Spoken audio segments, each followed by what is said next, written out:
The Denver Broncos shocked the world on Sunday, including their fan base, coming from behind to beat the Los Angeles Chargers 31-30. After stinking it up in the first half of Week 8's tilt, Drew Lock entered the locker room at halftime with a leading Denver beat writer tweeting that Vic Fangio might consider benching him. Lock had been bad, stringing 2 subpar quarters of play on top of the 5 preceding. However, in what was a crucial gut check moment, with players and coaches yelling and emotions riding high all over again, Lock stood up in front of the offense in the locker room, took accountability for his own foibles, and rallied his troops. Coming out of the half, Denver's hole only got deeper as Justin Herbert led the Chargers on a touchdown drive to open the third quarter, and not long after, Lock threw an interception. It didn't feel like things were going to turn in Denver's favor, but Fangio stayed with his embattled young quarterback. The tide turned when Phillip Lindsay ripped off a 55-yard touchdown scamper in the third quarter, and Lock would go on to lead 3 additional scoring drives, tossing 3 touchdown passes, including the game winner to KJ Hamler as time expired.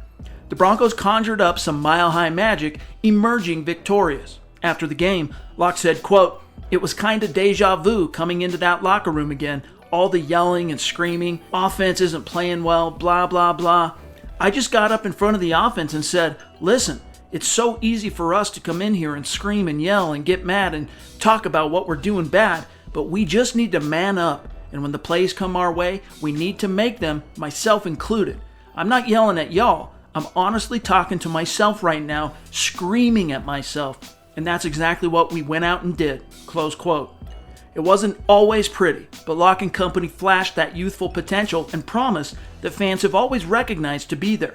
In the face of overwhelming adversity and a tidal wave of criticism, Lock answered the bell, and that should tell Broncos country a lot about what this team has at the quarterback position moving forward. It wasn't always pretty, but in what was only his 4th full game of the season, Lock reminded everyone, maybe even himself, that he not only belongs in this league, but that he can thrive. The key now is for offensive coordinator Pat Shurmur to divine how to extract that caliber of play out of Lock & Company consistently. The Broncos now sit at 3-4 and have every opportunity to get right back into the thick of the AFC playoff hunt. For Mile High Huddle and Sports Illustrated, I'm Chad Jensen.